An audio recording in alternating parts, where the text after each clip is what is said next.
Oi, gente, tudo bem? E aí, como é que vocês estão? Espero que esteja todo mundo bem. Bom, hoje então a gente vai começar aí a nossa conversa sobre zoologia. A gente já vai ver um pouquinho melhor o que é então essa tal da zoologia, mas podem ficar bem tranquilos, gente, porque assim, depois que vocês viram genética, botânica, olha, zoologia vai ser tranquilo. Vai ser uma aula com bastante informação, então bastante coisa nova, assim, mas nada que seja difícil de entender, sabe? Em relação a mecanismos e tudo mais. Então, vocês vão ver que vai ser bem tranquilo. Bom, vamos lá então. O que é essa tal de zoologia? Zoologia nada mais é que o estudo dos animais, ou seja, a gente vai estudar os filos do reino Animalia. Lembram lá no começo, nas primeiras aulas que a gente viu, que a gente tem toda uma divisão de filo, reino, filo, classe e assim vai?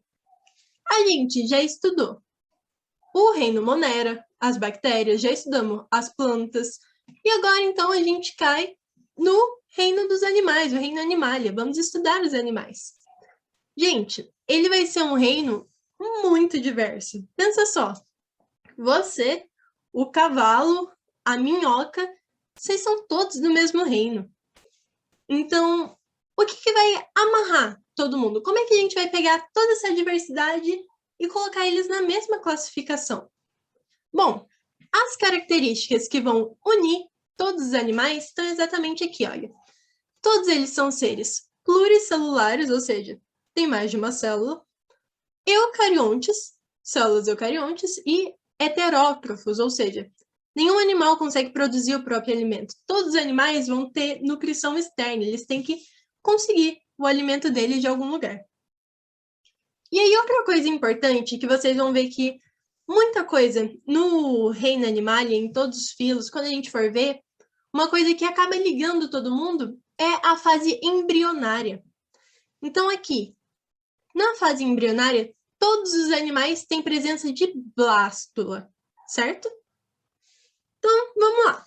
Dentro desse reino, a gente vai ter aí 9 filos: poríferos, quinidários, plateumintos, nemateumintos, anelídeos, moluscos, artrópodes, equinodermos e cordados.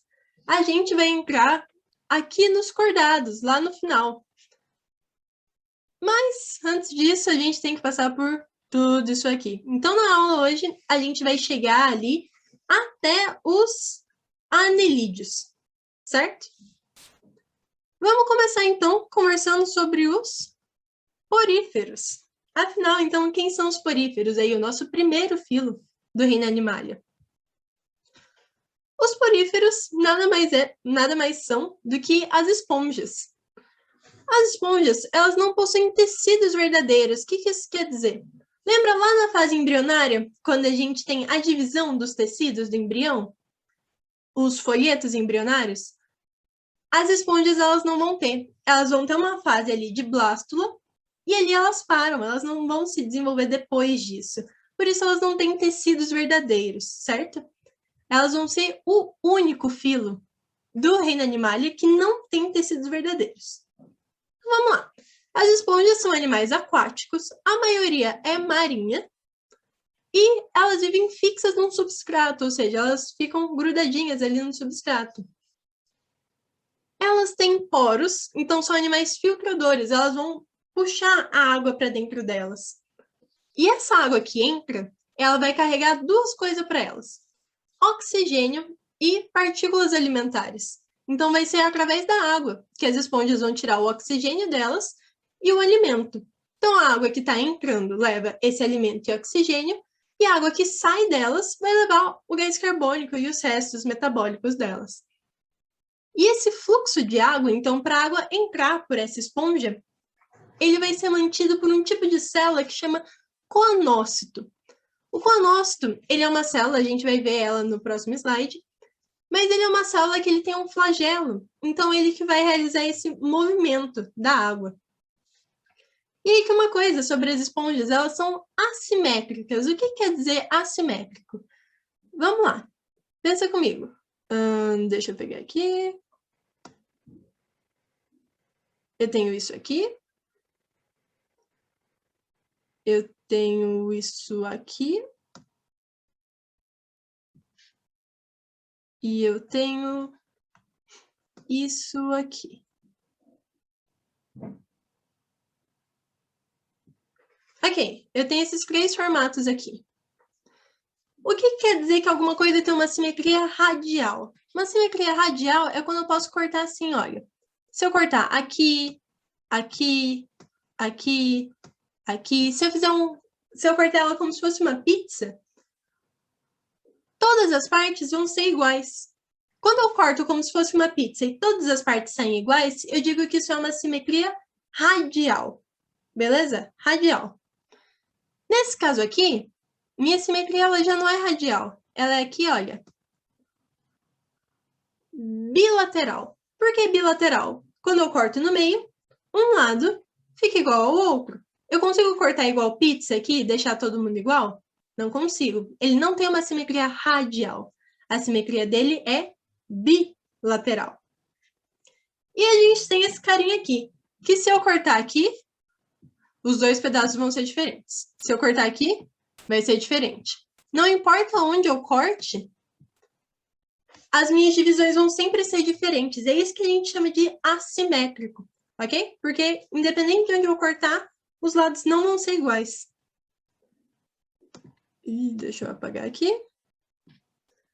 Beleza, vamos seguir então. Aqui, ó. Vamos dar uma olhadinha, então, na estrutura de uma esponja. A esponja, ela vai ter 3 camadas. Essa parte mais externa aqui, não sei por que eu tô fazendo com a mão. Essa parte mais externa aqui. O mesoílo, que é esse meinho aqui, tá vendo? E o revestimento, que é essa parte aqui mais interna. Beleza? Então, a parte aqui de fora, externa, revestimento é interna, e no meio a gente tem o mesoílo. E todas as células da esponja, gente, elas são totipotentes. O que quer dizer que uma célula é totipotente? Quer dizer que se eu pegar uma célula aqui da esponja, ela tem a capacidade de virar outra esponja inteira. Ela vai conseguir se diferenciar e formar todas as estruturas que a esponja precisa. Isso quer dizer uma célula totipotente, ok? Então vamos aqui dar uma olhadinha no que a gente tem nessa esponja. Aqui, a minha camada externa, ela vai ser revestida, olha, pelos pinacócitos. Ai, só nome difícil, gente. Pelos pinacócitos. Então, vão ser eles que vão revestir aqui, olha, a nossa camadinha externa. A gente vai ter também algumas espículas aqui dentro. A gente tem o porócito. O que é o porócito? Nada mais é do que as células que vão formar os poros, ok? Então, olha ele aqui, olha. Ele forma um poro para a água conseguir entrar e sair. A gente tem aqui, olha, o nosso coanócito, que é aquela célula com flagelo que vai manter o movimento da água. E o meu coanócito, que é esse azulzinho aqui, olha, ele se liga em um amebócito. O amebócito, então, ele é esse que vai ficar aqui embaixo do coanócito. E o amebócito é ele que vai ajudar a gente, então, a fazer essa distribuição dos nutrientes. Porque vocês concordam comigo que essa célula aqui não tem... Essa esponja aqui, ela não tem um sistema digestório. Ela não tem nem tecido, gente. Para eu ter sistema, eu preciso ter tecido. Se ela não tem nem tecido, eu não tenho nenhum sistema. Então, vão ser essas células aqui que vão ajudar a gente a passar os nutrientes, certo? E aí, olha, importante. Esse furo aqui de cima chama ósculo e a cavidade aqui que a gente tem dentro da esponja chama átrio, ok? Então, ósculo é a saída aqui em cima, átrio é a cavidade. E a água, ela vai fazer sempre esse movimento aqui da seta, ó. Ela vai entrar pelo poro, sair pelo ósculo. Ela entra pelo poro, sai pelo ósculo. É sempre esse o movimento que a água vai fazer. Entrou aqui, saiu lá em cima. Entrou aqui, saiu lá em cima. Beleza? Então, vamos dar uma olhada, então, nas atividades básicas que essa esponja vai fazer. A gente tem a digestão. A digestão, ela é intracelular. O que isso quer dizer? A nossa digestão, ela ocorre lá dentro do nosso estômago, certo? Tem uma cavidade para ocorrer essa digestão. Nas esponjas, não. Então, a digestão das esponjas ocorre dentro de cada célula. Cada célula vai fazer a sua digestão ali. Por isso, digestão intracelular, dentro da célula. E ela vai acontecer nos coanócitos. Então, os coanócitos pegaram o alimento, digerem, e os amebócitos vão ajudar a gente a distribuir esses nutrientes para o resto da esponja. Certo?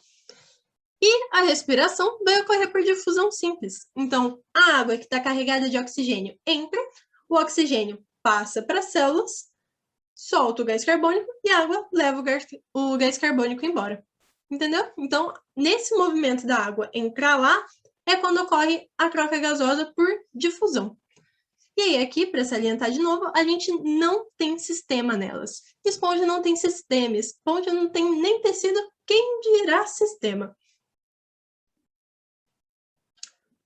E aí, bom, a reprodução delas vai poder ser tanto sexuada quanto assexuada. Vamos dar uma olhadinha primeiro aqui na reprodução assexuada. A gente vai ter dois tipos. Regeneração, que é basicamente, se você quebrar um pedacinho de uma esponja, esse pedacinho vai poder gerar um organismo totalmente novo. Então, se você pega uma esponja e você quebra, cada fragmento, claro, se tiver em condições adequadas, ele vai gerar uma nova esponja, certo? Isso é a regeneração. E o brotamento, que é quando de uma esponja surge um brotinho, que vai ser geneticamente idêntico, depois esse brotinho cai e gera uma nova esponja. Mais ou menos isso aqui, ó. A gente tem uma esponja aqui e aparece um brotinho aqui nela. Depois de um tempo, esse brotinho cai e gera uma esponja nova. E essa esponja gerada pelo broto, ela vai ser geneticamente igual, ó, à anterior. Então, em reprodução assexuada, lembra? A gente não tem variabilidade genética, ok? Vai ser sempre a mãe igual ao filho.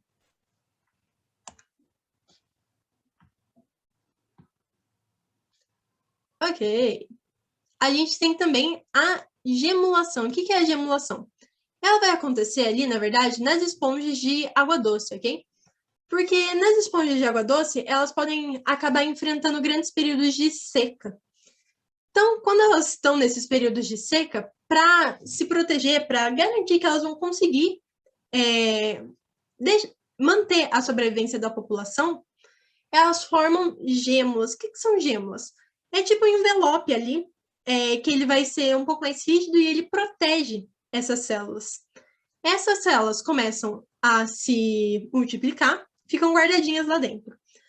Quando passa essa seca, quando essa condição desfavorável passa, essas células são liberadas, são carregadas pela água e cada célulazinha daquela gera uma nova esponja, certo? Então, esse é meio que o sistema que as esponjas têm de garantir que elas vão perpetuar a espécie. E aqui, na reprodução sexuada, a gente vai ter, então, a formação de óvulos e espermatozoides. O óvulo vai ser formado pelo amebócito e o espermatozoide pode ser formado ou pelo amebócito ou pelo coanócito. A maioria das esponjas é monóica. O que quer dizer monóica? Quer dizer que a mesma esponja produz tanto gameta feminino quanto masculino, certo? Então, monóico, a mesma esponja produz os dois. Mas esses gametas são produzidos em períodos separados. Os espermatozoides, eles vão ser liberados lá pelo ósculo, lembra? Pela abertura que tem em cima, e vão ser levados pela água mesmo até os poros da esponja mais próxima. Quando ele entra no poro, ele vai ser capturado ali pelos coanócitos e vai ser levado até o óvulo dessa nova esponja, fecundou, vai nascer uma esponjinha. Basicamente isso, gente. Então, solta os espermatozoides na água, a outra esponja captura pelos poros, coanócito leva para os óvulos, fecundação.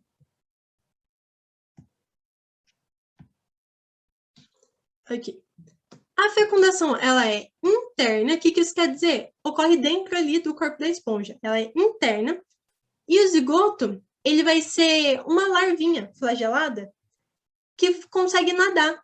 Então, depois dessa formação, o zigoto sai vai nadar, achar um substrato, se fixar, e aí ele vai se desenvolver até a idade adulta, até virar uma esponja. A gente diz, então, gente, que a fecundação é interna, ok? Porque ela ocorre dentro, interna. Ela é cruzada, porque não é a mesma esponja usa o espermatozoide e o óvulo dela. É o espermatozoide de uma esponja e o óvulo de outra. E além disso, a gente fala que o desenvolvimento é indireto. Por quê? Porque a gente tem uma fase de larva antes da fase adulta, certo? Aí aqui a gente tem alguns tipos morfológicos que são basicamente formatos diferentes que as esponjas podem ter em relação às suas paredes, ok? Então a gente tem asconoide, que é essa basicona aqui, vai entrar pelo poro água, sair pelo ósculo normalmente. A gente tem a ciconoide, que ela, vocês estão vendo que ela tem essas curvinhas? Isso vai permitir que ela tenha mais, olha, área de contato com a água, beleza? E o leuconoide, que é essa que tem uma parede mais espessa, mais grossa. E aí aqui só uma fotinha de uma esponja, para ilustrar basicamente do que a gente estava falando, olha. E tá aí, a esponjinha. Agora, então, a gente vai entrar aqui nos quinidários, nosso segundo filo. Beleza. Quem, então, vão ser os quinidários? Os quinidários, eles vão ser as ígreas, águas-vivas, corais, anêmonas, caravelas portuguesas e vamos ter outras espécies, gente. Mas as principais representantes, assim, são essas aqui mesmo. Eles são diblásticos. Núbia do céu, o que quer dizer diblástico? Lembra que a gente falou lá nas esponjas que elas não tinham nenhum tecido? Pois é, aqui a gente vai ter dois tecidos embrionários, certo? Então, lá durante a fase embrionária, a gente tem dois folhetos embrionários, são animais diblásticos. Eles costumam ter a simetria radial. Qual que é a radial? É a de pizza. O sistema nervoso deles é difuso. Sistema digestório incompleto. O que quer dizer sistema digestório incompleto? Sistema digestório incompleto, você tem só um orifício. Sistema digestório completo, você tem dois, certo? Então, o nosso sistema digestório é completo. A gente tem boca e a gente tem o ânus. Um orifício para ingestão e o outro para ejeção. O incompleto não, ele tem um orifício só, beleza? A digestão, ela é tanto intra quanto extracelular. Esse filo aqui, ele tem uma característica bem característica, ó. Mas eles possuem um tipo de célula que chama quinidoblastos. O que são os quinidoblastos? Eles são células de defesa que vão ajudar tanto na defesa quanto na captura de presas desses animais. Eles são algumas células que vão ter substâncias que causam... Como é que chama, gente? Ai, Jesus, espera aí, deixa eu olhar.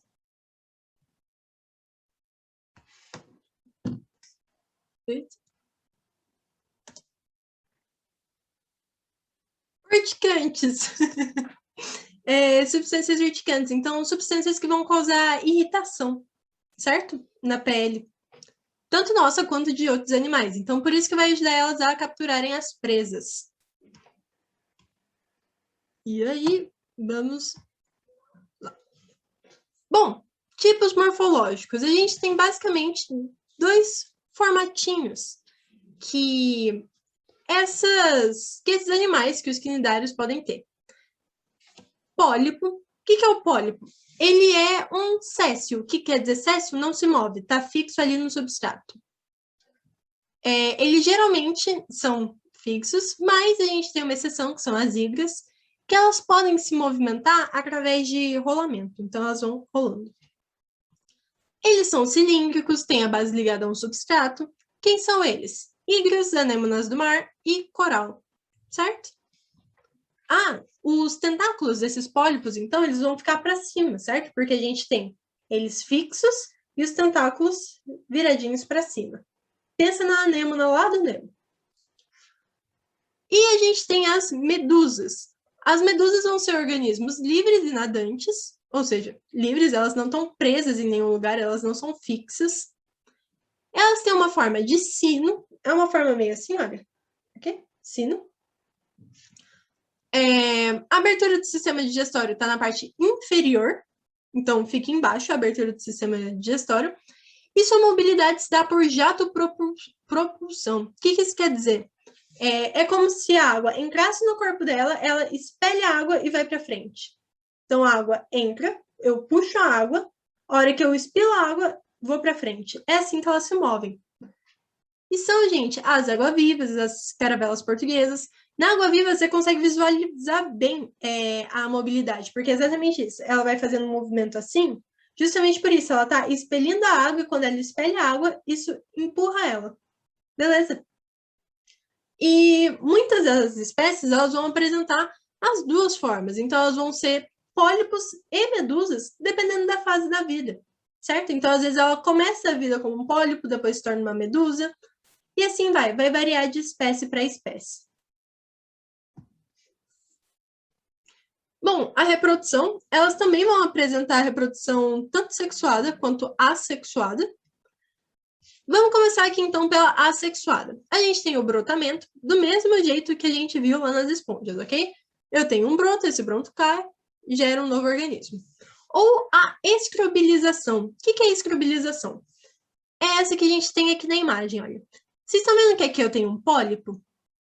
Esse pólipo, ele começa a se dividir aqui, olha, em riscos. É como se eu fizesse vários cortezinhos nele. E cada um desses cortes gera uma medusa, certo? Então, é exatamente isso, olha, que está acontecendo aqui na imagem. Eu tenho um pólipo, ele sofre cortes transversais, e cada cortezinho desse gera uma medusa. E a gente tem a reprodução sexuada. A gente vai ter quinidários monóicos e dioicos. O que é monóico? Produz gameta masculino e feminino. Dioico vai produzir ou masculino ou feminino. E o desenvolvimento deles pode ser direto ou indireto. O que isso quer dizer? Desenvolvimento direto, gente, é quando você nasce já do jeito que vai ser a forma adulta, ok? Então, por exemplo, um cachorro, ele tem desenvolvimento direto. Ele nasce um filhotinho e ele só vai crescer, mas ele continua sendo um cachorro. Uma borboleta tem um desenvolvimento indireto, porque primeiro ela é uma larva, depois ela se torna uma borboleta. Entende? É isso.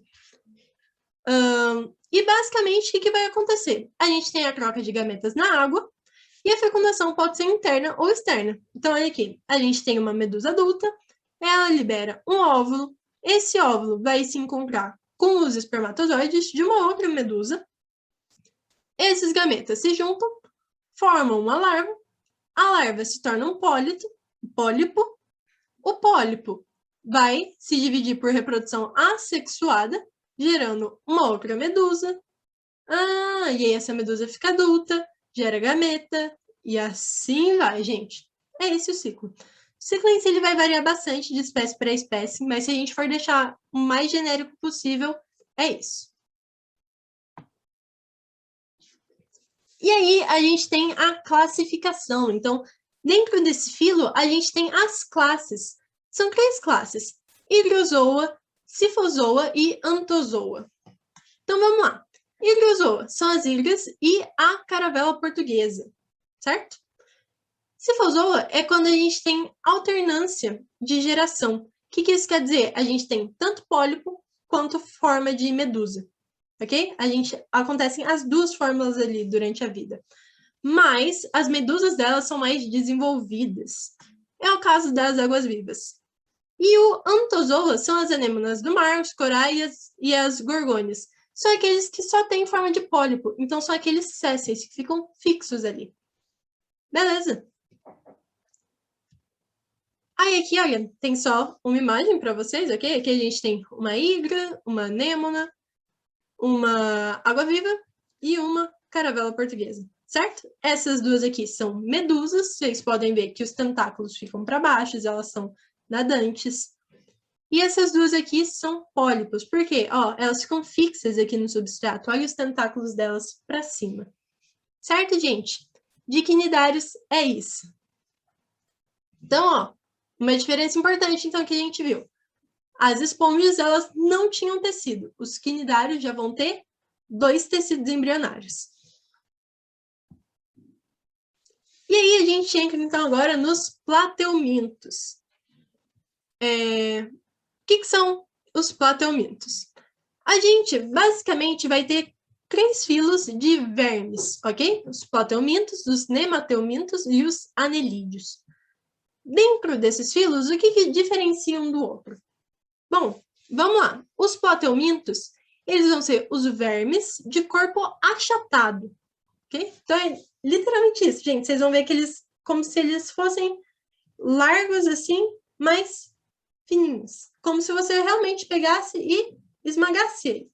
Eles têm um corpo achatado. Os exemplos são a planária, tênia, a fascícula. Eles têm simetria bilateral. Opa! Também já é uma coisa diferente. Até agora, eu não tive simetria bilateral. É a primeira vez que acontece aqui para mim. Então, eu vou ter uma simetria bilateral, um corpo alongado e achatado, dorso-ventralmente. O que isso quer dizer? Como se fosse das costas para a barriga, certo? Eles são triblásticos. Opa! Lembra que os meus quinidários eram diblásticos? Então, os meus quinidários, eles tinham 2 tecidos embrionários. Aqui não, eu sou triblástico, eu tenho 3 tecidos embrionários. E eles são acelomados. O que isso quer dizer? Eles não têm celoma. Gente, essa parte de triblástico, diblástico, celoma, blástula, a gente vai ver um pouquinho também já blastoporo. Isso é toda uma nomenclatura de embriologia. Então, se você está vendo isso e ainda não viu aula de embriologia, é bom dar uma paradinha e ir lá, porque fica mais claro esses conceitos, certo? Mas então, continuando. Eles são triblásticos, têm 3 tecidos embrionários e acelomados, não apresentam celoma. O sistema nervoso é ganglionar. O sistema digestório é incompleto. O que quer dizer mesmo? Ah, quer dizer que eu só tenho um orifício. E a digestão é extracelular. Opa, minha digestão não acontece mais dentro das células. Agora eu vou ter, então, alguma cavidade onde vai acontecer essa digestão. E eles não apresentam sistema circulatório ou sistema respiratório. Então, ó, aqui tem uma imagenzinha de uma planária para vocês. E vamos dar uma olhadinha, então, como é que ocorre a nutrição delas. A abertura da boca é usada para ingestão e egestão. Lembra que o sistema delas, sistema digestório é incompleto? Então, eu só vou ter uma abertura para as duas coisas. E a abertura fica aqui, olha. Vocês estão vendo o que é a faringe? Ela fica aqui na pontinha da faringe. Ela é ventral, certo? Então, fica na parte de baixo. O intestino é bem ramificado, facilitando a distribuição do alimento. O intestino, ele tem vários, não dá para ver aqui, mas ele tem vários caminhos espalhados pelo corpo, justamente porque a gente não tem um sistema circulatório. Então, não tem um sistema circulatório para pegar esses nutrientes e distribuir pelo corpo depois. Então, meu intestino ele já é ramificado, porque aí fica mais fácil de eu fazer essa distribuição do alimento, entende? Porque eu não vou ter um sistema circulatório para me ajudar nisso. E como é que elas comem? Basicamente, a boquinha fica aqui na ponta da faringe e elas fazem um movimento de sucção. Então, é como se elas puxassem o alimento. É isso. E, como elas têm um intestino aqui, olha, tá vendo esse em azulzinho? É o intestino delas, é onde vai ocorrer a digestão. E aí, vem para cá, digestão. Então, a digestão é extracelular, ela não ocorre dentro das células, ela ocorre aqui nessa cavidade.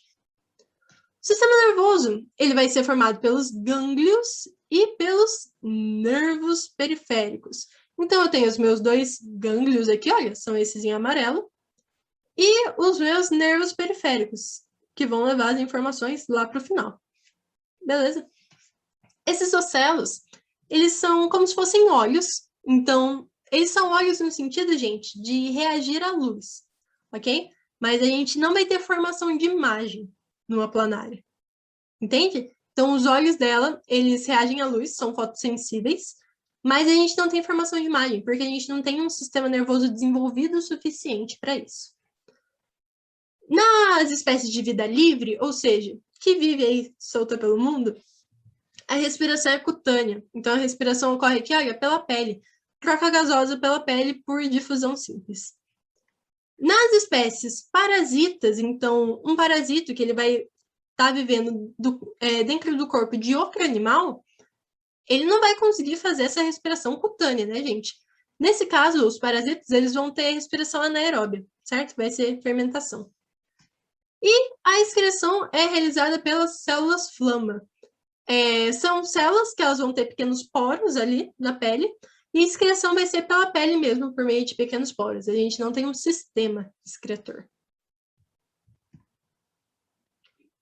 Reprodução. A reprodução ela pode ser tanto sexuada quanto assexuada. A reprodução assexuada é por bipartição. O que isso quer dizer? A planária está aqui, olha, vivendo a vidinha dela. Ela começa a ficar meio grande e a gente tem um estrangulamento. O que é um estrangulamento? É como se você fizesse isso, ó, no corpo dela. Tem uma bipartição, ou seja, se parte em dois, e cada pedacinho gera uma planária nova. Gente, planária, ela tem uma capacidade de regeneração, assim, enorme também. E ela, quanto mais perto da cabeça, maior a capacidade de regeneração. Quando você corta a cabeça dela fora, aparece uma cabeça nova no corpo e um corpo novo na cabeça, certo?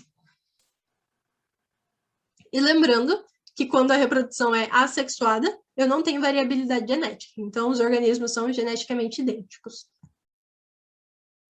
Bom, na sexuada, vamos lá. As planárias, elas são monóicas. O que isso quer dizer? Uma planária produz tanto óvulo quanto espermatozoide. As gônadas são ligadas a canais que se juntam num poro genital, ok? Então, as células delas, as células reprodutivas, vão se ligar ali num poro genital. Duas planárias, elas vão se acasalar como? Elas vão encostar os poros, ok? Elas vão acoplar os poros genitais, os poros reprodutores, e vão trocar espermatozoides, ok? Então, eu tenho a planária A e a planária B. A planária B dá espermatozoide para A, planária A dá espermatozoide para B, certo? Então, cada uma recebeu o espermatozoide do outro, o espermatozoide vai até o óvulo, vai fecundar, e o zigoto é liberado no ambiente. Então, a minha fecundação é cruzada. Por que cruzada? Porque, entendeu? Eu não usei espermatozoide e óvulo da mesma planária, ela é cruzada. Interna, porque aconteceu dentro do corpinho da planária. E o desenvolvimento é direto. Por que direto? Eu não tenho fase de larva na planária, certo? A planária que vai nascer ali, a única coisa que ela vai fazer é crescer. E no caso das tênias as tênias são monóicas também, então produz os dois. E o esquistossomo, ele é dioico, então a gente vai ter ali macho e fêmea. Vai ter alguém que vai produzir óvulo e alguém que vai produzir só espermatozoide. E as duas têm desenvolvimento indireto. Gente, esses dois aqui, tanto a tênia quanto o esquistossomo, vocês vão ver que eles são vermes, ok? Eles são parasitos. Então, eles, na verdade, a gente vai parar e vai estudar melhor o ciclo de vida deles, como é que ocorre a reprodução, tintim por tintim, quando a gente for estudar as verminoses, as parasitoses. Que daí a gente consegue dar um enfoque melhor ali na doença e como que esse ciclo reprodutor deles influi nessa doença, certo? Então, aqui, por hora, só saber que o desenvolvimento deles é indireto é o suficiente.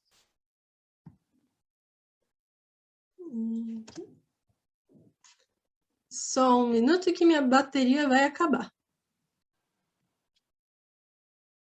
Ai, gente. Eu acho que eu parei o outro vídeo sem querer. Mas tudo bem. Depois a gente junta e vida segue. E vamos lá. E a gente vai ter, então, os platelmintos. Eles vão ser divididos em 3 classes.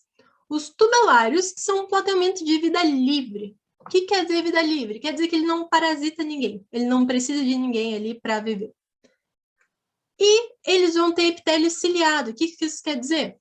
Eles vão ter pequenos cílios na pele deles que vai ajudar na locomoção. Okay? Os crematódios, que são parasitos com ventosas. E os cestódios, que são parasitos com anéis.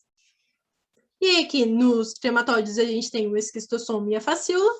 E nos cestódios, as tênias. Aí aqui, olha, só de exemplo para vocês, a gente tem uma planáriazinha e uma tênia, ok?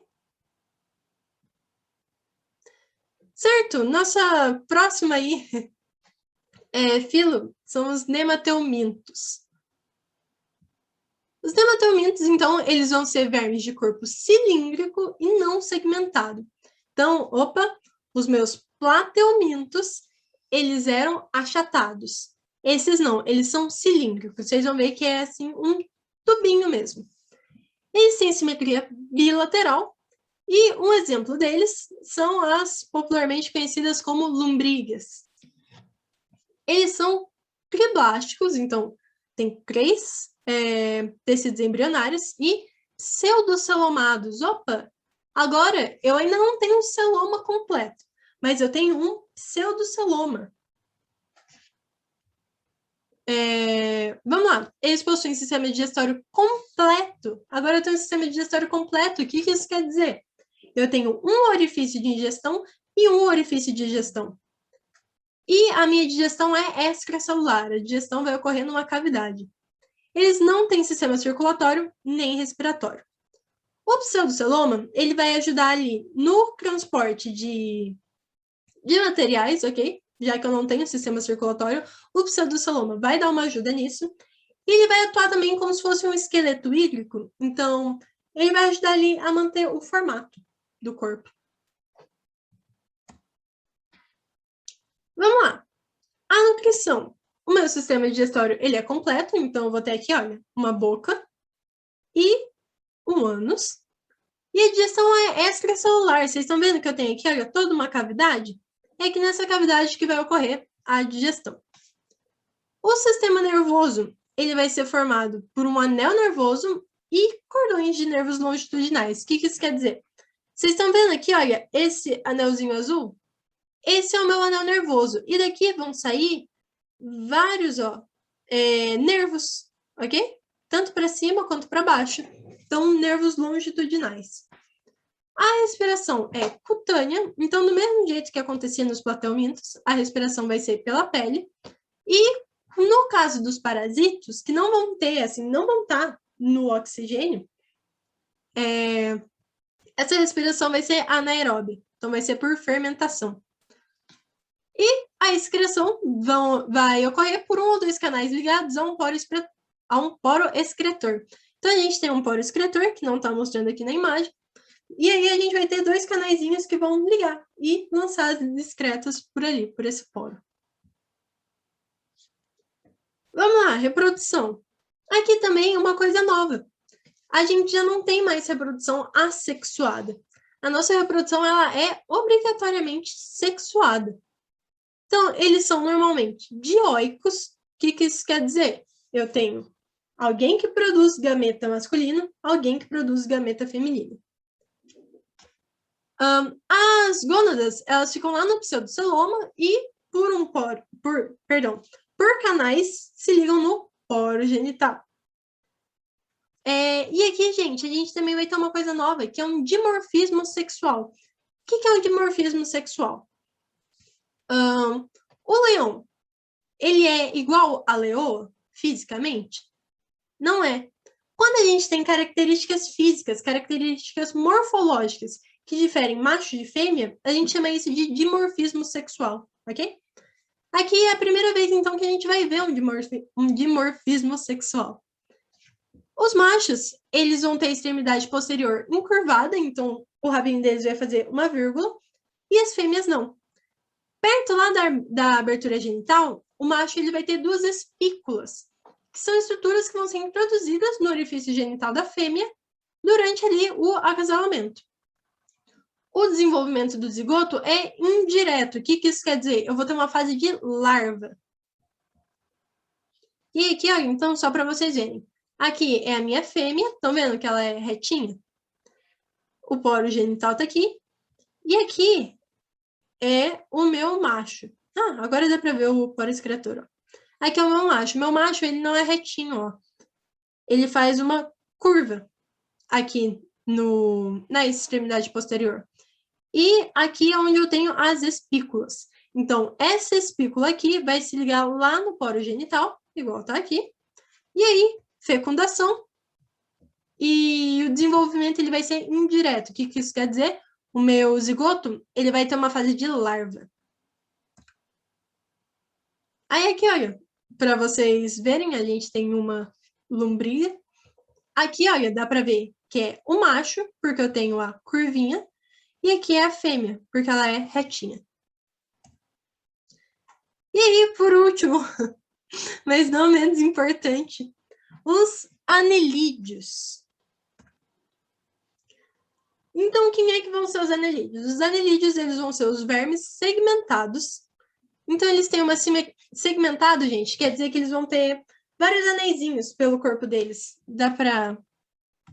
Ó, tem como... Aqui. Vocês estão vendo aqui, olha, que a lombriga ela é como se fosse lisa. Ela é reta. Aqui, no caso dos anelídeos, não. A gente vai ver que eles têm vários anéis. Já vai aparecer uma imagem para vocês, vai ficar mais fácil de visualizar. Mas o corpo deles é formado por anéis. Eles têm simetria bilateral. Eles são triblásticos. O que isso quer dizer? Que eles têm 3 folhetos embrionários. Eles são celomados. O que isso quer dizer? Agora eles têm celoma. Até agora, então, eu só tinha visto pseudoceloma. Agora não. Agora eu tenho um celoma completo, um celoma propriamente dito. E eles são protostômios. O que isso quer dizer? Lá na fase embrionária, quando a gente tem o blastóporo, ou esse blastóporo vai gerar o ânus, ou ele vai gerar a boca. Quando o blastóporo, ou seja, quando o meu primeiro orifício que eu tenho gera a boca, eu chamo esses animais de protostômios, certo? Que é o caso aqui dos anelídeos. Eles têm um sistema digestório completo, ou seja, tem 2 orifícios, e ó, agora eu tenho um sistema circulatório fechado. Então, agora eu tenho um sistema circulatório. E agora, então, vamos ver as classes um pouquinho mais pra frente, porque a gente vai ver que eles vão ser um pouco mais diferentes. E a tendência, gente, é isso mesmo, é cada vez mais as classes irem ficando mais diferentes. Porque esses organismos, no geral, eles vão ficando mais complexos, certo? Então, a gente pode ver que a gente sempre vai evoluindo a complexidade. Olha ali as coisas que a gente viu de uma esponja. Agora, olha aqui um anelídeo. Ele é tão complexo quanto um cachorro? Não, mas a gente já consegue ver uma complexidade enorme de diferença para a esponja, certo? Então, a gente vai ter 3 classes. Os oligoquetos, que vão ser as minhocas. São aqueles que têm vida livre, eles vão ocupar ali o meio terrestre, na sua maioria, e eles têm poucas cerdas. A gente tem, na região anterior das minhocas, a gente vai ter uma estrutura chamada clitelo, que vai ser relacionada ali com a reprodução, que a gente vai ver logo, logo. A gente tem os iridíneos, que são as sanguessugas. Então, são parasitos hematofágicos. O que quer dizer hematofágico? Que vai sugar ali o sangue de outros animais, basicamente. O corpo dessas sanguessugas ele vai ser um pouco mais achatado e elas possuem 2 extremidades, uma em cada extremidade. Então, uma na frente e uma atrás. E as sanguessugas, os iridíneos, não possuem cerdas. E a gente vai ter os poliquetos, que são os vermes aquáticos. Eles têm cerdas abundantes, então eles têm muitas cerdas, organizadas em parapódios. O que são parapódios? Eles são, gente, eles não chegam a ser patas, ok? Mas eles são estruturas que vão auxiliar ali na movimentação. É como se fosse assim, ó. Umas estruturinhas assim. Que vão estar várias presentes aqui e elas auxiliam ali na movimentação. A gente vai ver melhor, tem fotinho mais pra frente. Aqui. Nos poliquetos a gente vai poder ter as brânquias. Então, é a primeira vez que a gente vai achar algo diferente de uma respiração cutânea. E a cabeça deles é mais desenvolvida. A gente consegue ver uma cabeça mais formada. Então, vamos lá. Como é que é a nutrição desses animais, desses anelídeos? Eu vou ter um tubo digestório completo e a digestão é extracelular. Tubo digestório completo, eu tenho 2 orifícios, digestão extracelular, essa digestão vai ocorrer numa cavidade. Eu tenho sistema circulatório, então o sangue deles vai ser formado por amebócitos, que é um tipo de célula, e hemoglobina livre, então a hemoglobina vai estar solta ali no meio. Tipicamente ele é formado por 2 vasos longitudinais ligados em óculos transversais. O que isso quer dizer? Como se fosse assim, olha. Pense comigo. Eu tenho a minha minhoquinha aqui. Essa aqui é a minha minhoca. O sistema circulatório dela, ele é basicamente assim, olha. Eu tenho um vaso aqui e outro vaso aqui. E vários vasos assim, olha. Ligando eles. Entendeu? Então, eu tenho 2 vasos longitudinais ligados por outros transversais. A respiração, ela é cutânea ou branquial, então ou ela ocorre pela pele, ou ela vai ocorrer pelas brânquias. E o meu sistema nervoso, ele é ganglionar ventral. Então, ele vai ser ganglionar também, como a maioria que a gente viu até aqui. E ele vai estar ali, olha, na região ventral, que é esse desenho que a gente tem aqui, certo? A reprodução. Vamos ver primeiro a reprodução das minhocas. As minhocas, elas são monóicas. Monóica, o que isso quer dizer? Eu produzo tanto gameta masculino quanto feminino. Mas a fecundação delas é cruzada. Então, eu vou ter troca ali de gametas, externa, e o desenvolvimento é direto. Então, vamos olhar aqui por que ela... Desenvolvimento direto, tá, gente? Quer dizer que a minhoca, a única coisa que ela vai fazer é crescer, ela não tem uma fase de larva. Vamos olhar aqui por que a fecundação é externa. Então, vamos lá. Aqui, eu tenho a minha minhoquinha, ela produz espermatozoides e troca os espermatozoides com outra minhoquinha, certo? Depois desse acasalamento, o meu clitelo, ele se solta da minhoca. E ele começa a se mover em direção à cabeça dela, em direção à região anterior. Nesse processo que o clitelo está se movendo, os óvulos que estavam lá dentro da minhoca são soltados ali dentro do clitelo. E ele continua se movendo. Ele vai até onde a minhoca pegou os espermatozoides da outra minhoca e libera também. Então, é aqui dentro do clitelo, desse saquinho que é o clitelo, que eu vou ter a minha fecundação, entendeu? Os óvulos caem no clitelo, os espermatozoides caem no clitelo, e esse clitelo vai continuar andando, olha, até ele sair da minhoca. Então, ele vai se formar como se fosse um casulinho, cheio de ovos. Quando esses ovos já estão ali maduros, esse casulo se libera e os ovos geram novos indivíduos, certo? E aqui, os irodíneos, que são lá as sanguessugas, são monóicos e apresentam fecundação cruzada e desenvolvimento direto. E os poliquetos são dioicos. Eita, tá escrito errado aqui, depois eu arrumo. Eles apresentam fecundação externa e desenvolvimento indireto. Então, ó, poliquetos são os únicos que vão ter fase de larva, ok? E aqui, então, a gente tem as imagens. A sanguessuga, ó, vocês podem ver. Então, conseguem ver que todos eles, olha, tem vários anéis em volta? Aqui também. E duas ventosas, um pouquinho mais achatada. Aqui a gente tem a minhoquinha e o poliqueto, certo? Gente, é isso. Eu sei que é meio que bastante informação, a cabeça fica meio zonza, né? Mas vocês conseguem ver que não seja nada muito complicado de entender, a gente não tem grandes mecanismos nem nada.